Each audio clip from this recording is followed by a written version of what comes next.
¿Qué onda, Vale? ¿Qué estás haciendo ahora? ¿Por qué guardas eso? Pues estoy haciendo mi kit de emergencia. Ya llevo un radio, una lámpara, agua, por supuesto. Ya ves que aquí casi no tiembla. Sí, con tanto desastre natural ya ni se sabe, ¿eh? Sí, aunque desastre natural, ¿no son fenómenos naturales? Ay, desastres, fenómenos, ¿qué más da? Bueno, pues en este 5x5 vamos a ver que no es lo mismo, así que empecemos.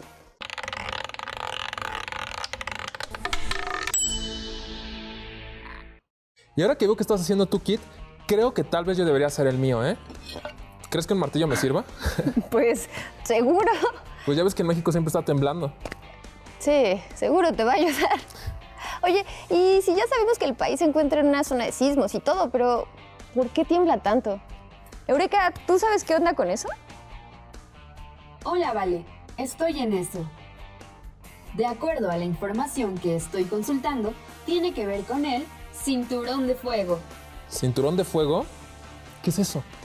El cinturón de fuego es un conjunto de fronteras de placas tectónicas que se encuentra en el Pacífico, comprendiendo desde las costas de Asia hasta América, donde está la actividad sísmica y volcánica más grande del mundo.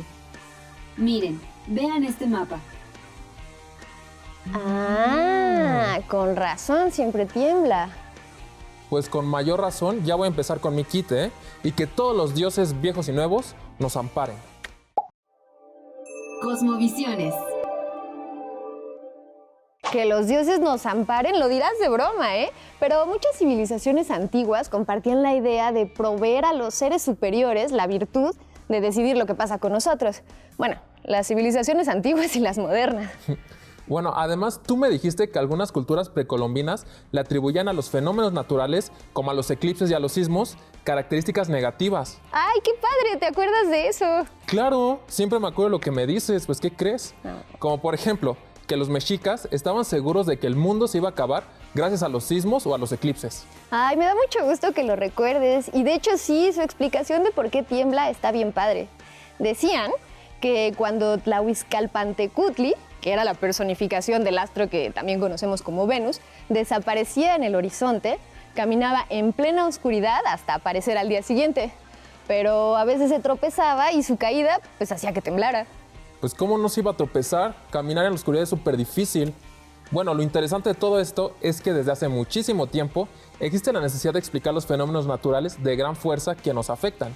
Claro, es parte de nuestra naturaleza buscar explicaciones, especialmente ante las cosas que nos dan miedo o nos amenazan. Pero actualmente la ciencia nos permite ir más allá de aquellos fabulosos relatos y hoy tenemos la posibilidad de comprender, aparte de las investigaciones, cómo los fenómenos naturales influyen en los ciclos de la vida. Y cómo nosotros influimos directamente en su comportamiento. Exactamente. Y eso lo vamos a ver justamente en nuestro punto número 2. Fenómenos naturales. Antes que nada, debemos saber qué es un fenómeno natural. Eureka, Los fenómenos naturales son manifestaciones de procesos que se dan en la naturaleza con periodicidad regular o aleatoria.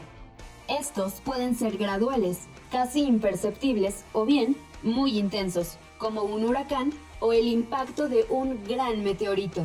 gracias Eureka. Ok, entonces por lo que entendí hay dos tipos, ¿no? Casi imperceptibles y muy intensos. Sí, para entender la diferencia entre uno y otro, veamos qué tipos de fenómenos naturales existen.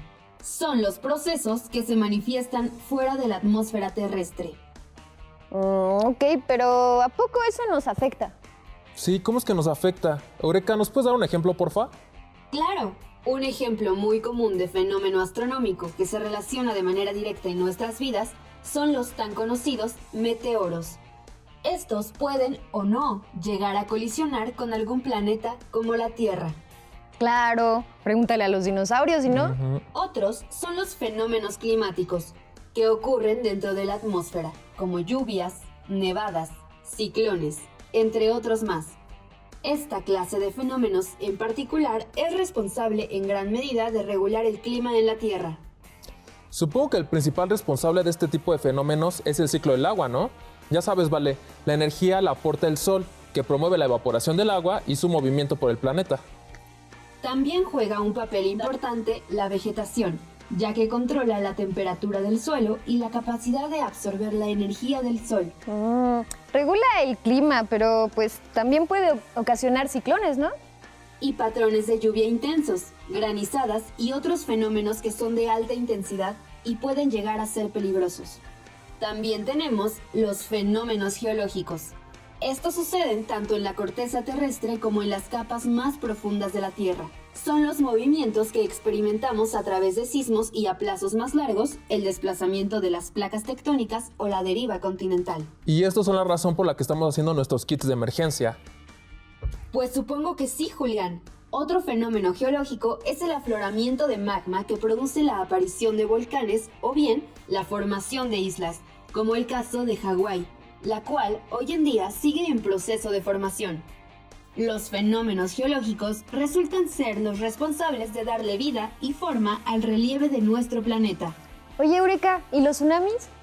Los tsunamis son un fenómeno de enormes olas y corrientes que casi siempre son provocados por sismos submarinos. Ok, entonces ya vimos los fenómenos astronómicos, climáticos y geológicos. Pero Eureka, ¿hay más? Así es, Julián, los fenómenos biológicos. Estos incluyen tanto el nacimiento, desarrollo y reproducción de las especies como las distintas dinámicas que se generan dentro de los ecosistemas. Es importante decir que la extinción de especies también es un fenómeno biológico que no solo implica la desaparición irreversible, sino la aparición de otras especies a largo plazo. Y un ejemplo claro de este tipo de fenómenos es la presencia de pandemias. Eso me suena muy conocido, ¿eh? ¿Será? Y bueno, en el 5x5 de hoy nos acompaña la doctora Naxeli Ruiz Rivera, investigadora del Departamento de Geografía Social del Instituto de Geografía de la UNAM. Bienvenida, doctora, muchísimas gracias por estar con nosotros. Gracias, Valeria, por tenerme aquí en tu programa. Doctora, ¿cómo han afectado las acciones humanas a la intensidad y a la frecuencia de los fenómenos naturales? Julián, buenísima pregunta. Fíjate que tenemos que diferenciar aquí la cuestión de la vulnerabilidad y la cuestión de la exposición. En los próximos años vamos a esperar algún incremento en la intensidad y en la frecuencia de esos eventos, pero también por eso mismo, como ya sabemos que van a cambiar esos escenarios, es importante para nosotros cuidar que nuestras ciudades estén mejor protegidas, que busquemos reducir la exposición que tenemos nosotros a estos eventos de tal manera que no nos afecten tanto, porque sí tenemos escenarios de un incremento, sobre todo en fenómenos climáticos. Vulnerabilidad.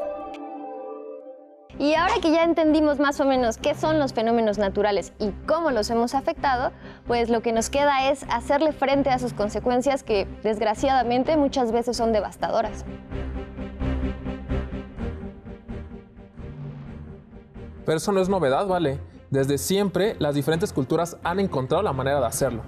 Tienes razón, pero gracias a nuestras acciones, de unas décadas para acá, cada vez son más frecuentes e intensos y fuera de sus ciclos naturales originales. Y para hacer frente al impacto de los fenómenos naturales y evitar que se conviertan en desastres sociales, hay ciertas cosas que debemos considerar.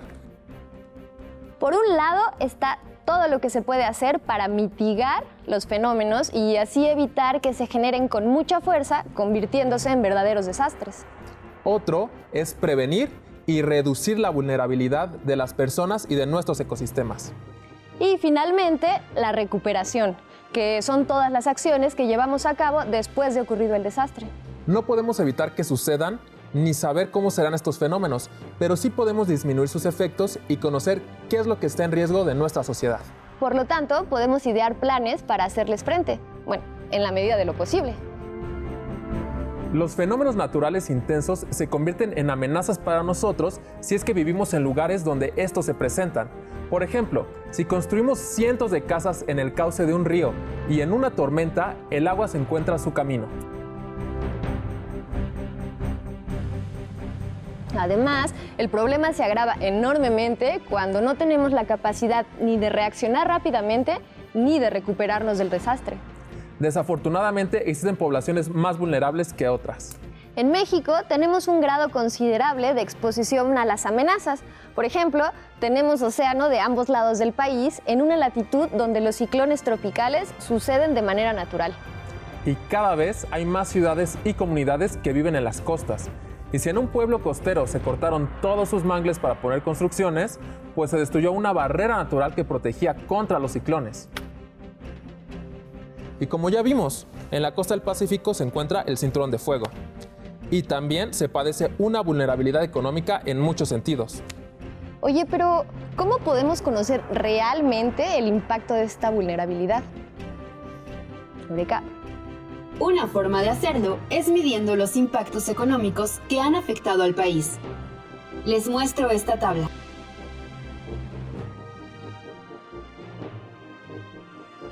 Lo que significa que hay un aumento de eventos extremos, así como un incremento del grado de exposición de la población en México.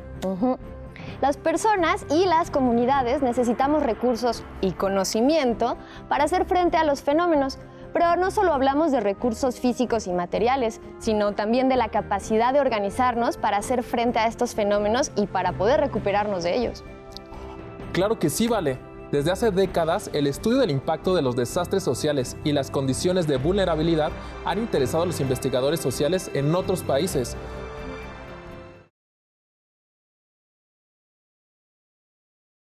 Pero en México hubo un evento que despertó el interés por entenderlos mejor: el terremoto de 1985 de la Ciudad de México.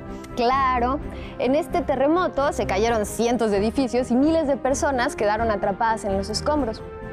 Sé que la sociedad civil, o sea, la gente, se organizó para salir a ayudar y que lo hicieron muy bien, como también sucedió en el 2017. Y el órgano federal dedicado a la tarea de diseñar y de presentar las estrategias para dar respuesta y atención ante los desastres es la CENAPRED. La información necesaria se puede revisar justamente en el Atlas Nacional de Riesgos. Este atlas tiene como objetivo difundir conocimientos sobre los peligros y amenazas e identificación de los riesgos de desastres sociales que se presentan en el país derivados de los distintos tipos de fenómenos naturales. A la visualización de estos riesgos en el futuro se les llama escenarios. Y regresemos con nuestra invitada para saber un poco más. Doctora, en términos generales, ¿cuál es el grado de vulnerabilidad de la población mexicana ante los fenómenos naturales? La vulnerabilidad de la población en ese sentido es alta porque tenemos una historia en la cual mucha de nuestra población ha sido pobre, tenemos justamente esta desigualdad. Muchas personas, sobre todo en zonas rurales o en zonas urbanas pobres, no tienen acceso a ciertos recursos básicos y esa vulnerabilidad es la que incrementa su susceptibilidad al daño. Aparte está la exposición en la cual estas personas pueden tener una afectación creciente, una posibilidad de recibir con mayor intensidad estos fenómenos.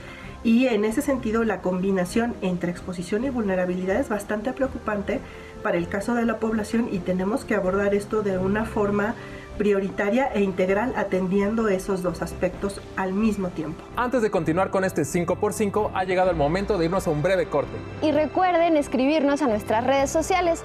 ¿Cómo le harían ustedes para enfrentar un fenómeno natural? Y en un momento regresamos.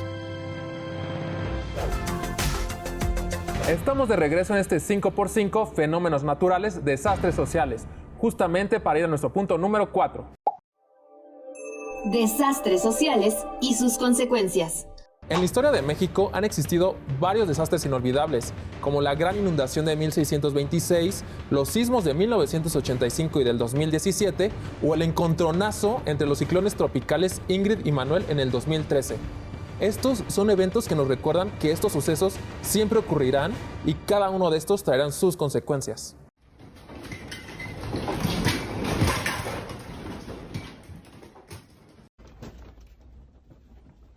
De hecho, hay un ejemplo que ilustra muy bien lo que nos dijo la doctora. A inicios del 2010, un sismo de magnitud de 7.3 grados en la escala de Richter agitó Haití. Pocos meses después, en el 2011, un temblor de magnitud de 9.1 y un tsunami subsecuente azotó Japón. En ambos casos, el fenómeno natural fue el mismo, un sismo de grandes magnitudes. Sin embargo, sus impactos sociales fueron muy distintos. Eureka, ¿tendrás algunas cifras que nos ayuden a ilustrar esto, por favor?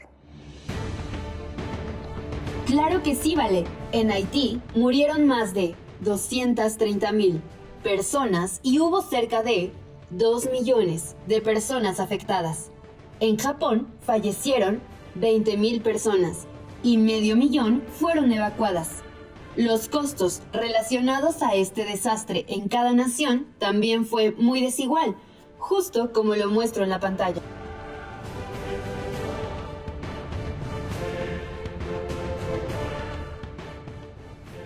Como vemos, el desastre social que provocan los fenómenos naturales puede ser mitigado en la medida que estemos preparados para enfrentar el impacto del fenómeno y sus consecuencias. Yo todavía tengo una duda, Vale. Pero hay que preguntarle a la doctora. A ver. Doctora, ¿cuándo es que un fenómeno natural se convierte en un desastre social? Finalmente, todos los desastres tienen ese componente social. Realmente no existen los desastres naturales, simplemente hay desastres y con eso ya podemos explicar bien la dimensión de afectación que tienen pues, las diferentes personas y comunidades relativas pues, a cómo estos fenómenos se conjuntan con nuestras vulnerabilidades y nos dan como resultado estos daños y pérdidas y también pues, carencias importantes después del desastre. Hay 3 componentes clave que determinarán qué tan grave y qué tan grande será el efecto de un fenómeno natural: la intensidad del fenómeno, la exposición y la vulnerabilidad. La intensidad tiene que ver con el tamaño y las características propias del fenómeno. Por ejemplo, en el caso de sismos, influye la situación geográfica del país, la duración, el tiempo, el tipo de movimiento, la ubicación de su epicentro y otros factores que determinan su peligro. La gravedad dependerá también de la capacidad de respuesta. ¿Qué tanto las personas, los sistemas de emergencia, hospitales y el personal están preparados para hacerle frente al fenómeno? Para el caso de los fenómenos climáticos intensos, es importante entender que se presentan de manera más frecuente en determinadas épocas del año, especialmente en los meses de junio y noviembre. Y cuando estos fenómenos impactan en zonas de exclusión social, pues la capacidad de respuesta se ve disminuida, aumentando el desastre que provoca el fenómeno. Esta es una situación que exige mucha atención y Eureka nos va a ayudar a saber por qué, ¿verdad? Desafortunadamente, Julián, desde el año 2003, el promedio de desastres sociales anuales aumentó, probablemente a causa del cambio climático. Y seguro seguirá aumentando, pero ¿qué podemos hacer? Prevención, mitigación y planes de acción. Eureka, ¿qué debemos hacer para evitar desastres sociales? La prevención es muy importante. Debemos conservar nuestros ecosistemas. También debemos conocer el estado de seguridad de nuestras casas y edificios y exigir el respeto a los reglamentos de construcción. Asegurarnos de que nuestra infraestructura hidráulica esté en óptimas condiciones y no construir en zonas de alta exposición a amenazas. Todas estas medidas, a largo plazo, son la prevención. Claro, es importante estar preparados para saber cómo reaccionar. Por ejemplo, ante un sismo es importante conocer las salidas de emergencia y las zonas de repliegue, aunque hay otro tipo de conocimientos que también son muy útiles, como saber usar un extintor o saber de primeros auxilios.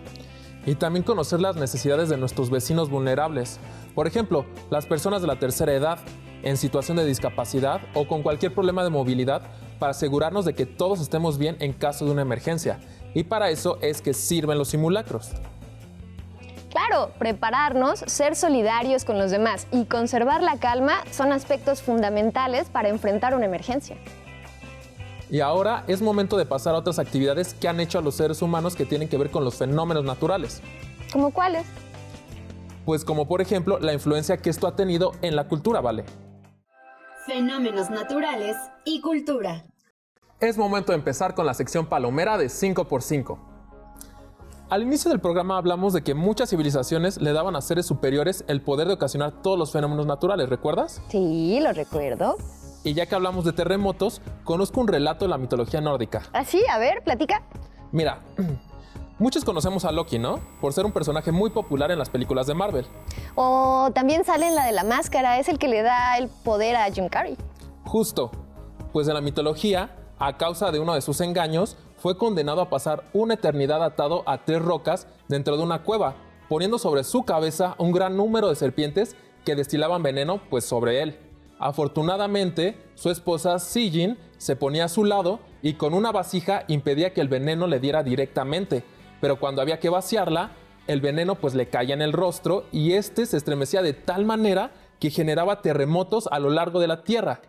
Órale, o sea que en unos mitos tiembla porque alguien camina en la oscuridad y se tropieza, y en otros como este que me acabas de contar, un estremecimiento de la cabeza de alguien hace que tiemble. Oye, qué buenas historias.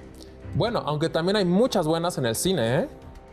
Y además con un montón de presupuesto, porque si algo caracteriza a las producciones cinematográficas sobre fenómenos naturales es que invierten mucho, pero mucho dinero para recrear todas las escenas. Exactamente, ¿eh? Y en este 5x5 vimos que hay diferentes tipos de fenómenos naturales que provocan tragedias sociales, ¿verdad? Ajá. Pues uno de ellos fueron los astronómicos, lo que me recuerda a películas como Impacto Profundo o la más famosa de todas, Armagedón, con Bruce Willis y Liv Tyler. ¡Claro! Donde un asteroide impactará la Tierra y ¿quién más sino los gringos para salvarnos? Además, chécate esto, tienen que contratar un perforador petrolero para que vuele al asteroide, lo perfore y meta una bomba para destruirlo. Uy, esas películas hollywoodenses luego sí que se la vuelan, ¿eh? ¿Qué haríamos sin ellas? También nos ha llegado títulos como El día después de mañana, Terremoto o Tornado, donde la ficción supera la realidad. Pero sí hay algunas películas que buscan retratar los desastres de una manera un poco más real, como la película Lo Imposible, que no sé si se la viste, pero está basada en la experiencia que vivió la doctora María Belón en el tsunami del año 2004 en Tailandia. Órale, no la he visto. Aunque México también tiene lo suyo. Y me refiero a una película que salió en el 2016, protagonizada por Demián Bichir y Héctor Bonilla, que se llama 719. Oye, ya, ¿y de qué va esa o qué? Pues se trata del terremoto del 85, que justamente fue a las 7:19 horas, y se centra en dos personas que quedan atrapadas dentro de los escombros del edificio que se derrumbó a causa del temblor. Oye, se escucha que está fuerte, ¿eh? Sí está fuerte, pero te la recomiendo.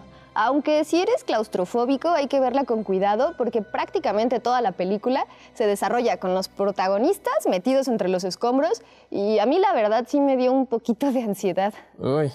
Y otro material que no podemos dejar de ver es el documental No les pedimos un viaje a la luna, dirigido por Mari Carmen de Lara, donde se retrata a las costureras que fallecieron y sufrieron a causa de los derrumbes del temblor del 85.